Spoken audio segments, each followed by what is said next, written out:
Eh bonjour YouTube, bon bah j'espère que vous allez bien. Aujourd'hui, build PC pour faire tourner de la 4K. J'ai réussi à faire un build PC comme vous pouvez le voir qui tourne aux alentours de 1700 €. Pas d'actu PC pour cette semaine, rien de bien neuf. Et voilà, 1700 € pour faire un PC en 4K, c'est un prix plutôt contenu. Je vais vous expliquer un petit peu toutes les petites astuces que j'ai utilisées. Alors c'est parti, let's go!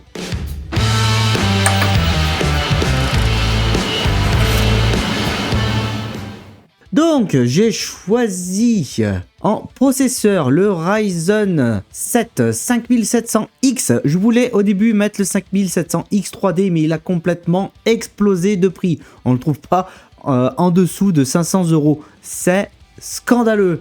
Alors, donc du coup, je me suis rabattu sur le 5700X, qui est un très bon processeur. Bon, il n'aura pas le 3D cache, mais pour la 4K, ça nous embêtera pas du tout.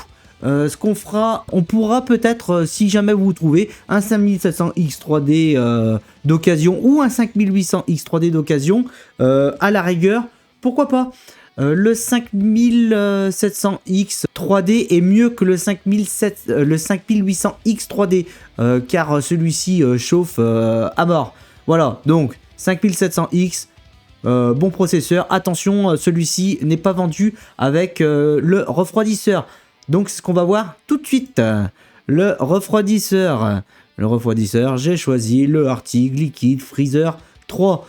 C'est un super bon refroidisseur, 2x120, donc fera totalement l'affaire pour ce processeur qui ne chauffe pas vraiment. Ensuite, la carte mère que j'ai trouvée sur la Fnac. La carte mère de la Gigabit B550 Aorus Elite AX ATX. En socket AM4, on peut la voir là. Il y a tout ce qu'il faut, le Wi-Fi 6E, du 2,5 Go pour l'Ethernet. Comme on peut bien voir, c'est un processeur AM4. Attention, seulement compatible pour de la DDR4. Il faudra bien faire attention quand on installe le processeur. Il faut que les écritures qui a marqué sur le processeur soit dans le même sens que l'écriture Aorus. Voilà, deux emplacements NVMe avec un joli dissipateur thermique dessus. Donc le premier emplacement, c'est sur cet emplacement qu'on mettra notre NVMe où Windows sera installé dessus. Slot PCIe sur lequel sera installée notre carte graphique. On peut voir qu'il est renforcé, donc c'est plutôt pas mal. Attention, on met une grosse carte graphique, ce sera peut-être intéressant de l'installer avec un petit pied pour éviter qu'elle plie. Le deuxième emplacement du NVMe, donc disque dur. Voilà, bonne carte mère de chez Aorus. Attention, Aorus, c'est pas les BIOS que je préfère, mais bon, à ce prix-là, 133 € là. 133 €, c'est pour une carte mère de cette qualité, vous pouvez y aller les yeux fermés. Bien sûr, j'ai choisi cette carte mère, elle a le flash BIOS, donc c'est-à-dire qu'on peut mettre à jour le BIOS sur cette carte mère sans l'installation d'un processeur. Il faudra le faire, il faudra aller chercher sur le site de chez Aorus la mise à jour du BIOS. Car si c'est une vieille mise à jour du BIOS, ce sera peut-être pas forcément compatible avec le 5700X. Donc ne pas oublier de mettre à jour le BIOS et puis vous aurez pas de soucis. Les RAM, alors carrément étonnant, les RAM je les ai trouvés sur le site Corsair, comme on peut voir. 200 € le kit de 32 Go, franchement c'est à l'heure actuelle c'est plutôt une bonne affaire. 2x16, 2x16, 3200 MHz, C16. C'est le sweet spot idéal pour de la RAM en DDR4. Vous en serez pas du tout déçu. Vous aurez de très bonnes perfs avec ces RAM en DDR4. Voilà, c'était vraiment les fréquences qu'on recherchait. C'était le bon rapport qualité-prix. Voilà, on va dire 200 € pour 32 Go à l'heure actuelle. C'est plutôt intéressant. Je pense d'ailleurs que je vais me prendre un kit. L'alimentation, l'alimentation, tout ce qu'il y a de plus classique, la MSI Mag A750 GL. J'aime beaucoup les alimentations de chez MSI, les gammes GL, PCIe 5, donc au niveau des sécurités, elle sera très bien. C'est une Gold. On peut voir pour le connecteur pourri de chez Nvidia, on le met bien de deux couleurs, comme ça on est bien sûr de bien l'avoir clipsé. Et il vous montre bien PCIe 5.1 en termes de sécurité. Donc c'est plutôt vraiment pas mal. Toutes les connectiques, on peut bien voir que voilà, c'est une alimentation modulaire. Donc sur une alimentation modulaire, on installera seulement les câbles qui nous intéressent. Ça sera beaucoup plus facile pour notre câble management à l'intérieur du boîtier. Le petit Corsair MP600 Pro NH 1 Tera avec une fréquence plutôt sympa, un prix plutôt sympa, plutôt cool. Bon, quand j'avais sélectionné mes compos, ils étaient dispo. Là, on voit qu'il est expédié sous 3 à 7 mois.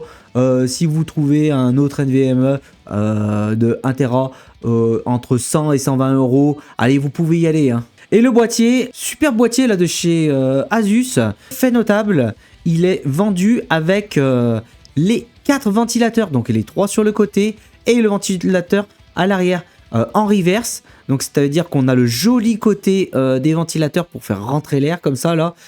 C'est plutôt cool. J'aime beaucoup la façon dont le RGB est géré. C'est pas sur les pales, donc c'est des pales noires avec juste en cercle le RGB. En termes esthétiques, c'est plutôt sympa.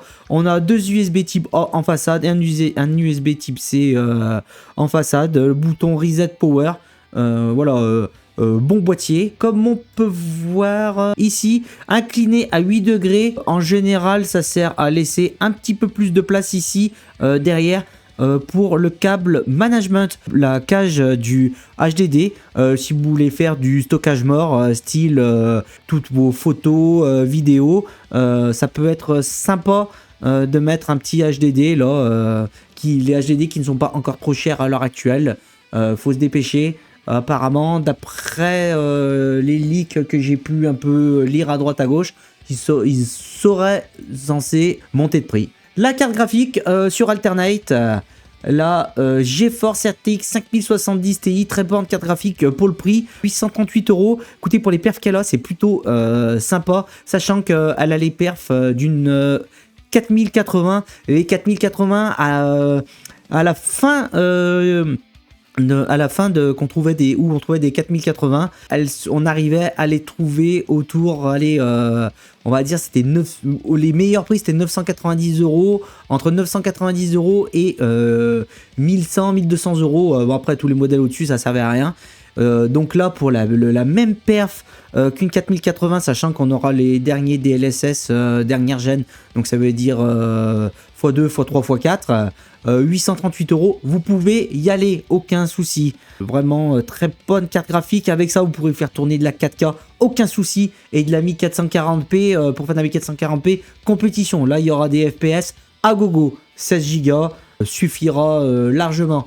Donc là, ça nous fait une très très bonne config. Hein. Voilà, sur le site PC Part Picker, comme vous pouvez le voir, là je vous mettrai ce lien dans la description. Vous cliquez sur le lien et paf, là vous tombez sur toute ma sélection de composants. Si jamais vous voulez rajouter un NVMe, il y a juste à cliquer ici. Si vous voulez rajouter encore du stockage, pareil, vous cliquez ici, vous en rajoutez encore. Si vous voulez modifier des choses, par exemple le NVMe, vu qu'il est plus dispo, on peut le choisir, on peut le changer ici. Vraiment super pour faire votre config. Comme d'habitude, comme je vous le dis, c'est mon site pour faire la config préférée. On voit bien là, il est en orange, il met un warning. Il nous stipule qu'en fait il faut bien qu'il y ait la mise à jour, voilà, il nous parle bien de la Gigabit B550 Aorus, comme quoi qu'il faut mettre la mise à jour pour être sûr que ce soit compatible. Il nous met toujours ce petit message d'alerte comme quoi qu'il n'est pas sûr que les RAM passent avec notre I/O, mais vous inquiétez pas, là aucun souci, c'est des RAM vraiment très fines, low profile, vous aurez aucun souci pour les passer. Bon bah voilà, j'espère que cette vidéo vous aura plu. C'est tout pour cette semaine, vidéo courte. Donc si la vidéo vous a plu, le petit pouce et le petit abonnement qui fait plaisir. Et puis je vous dis à la semaine prochaine. Ciao!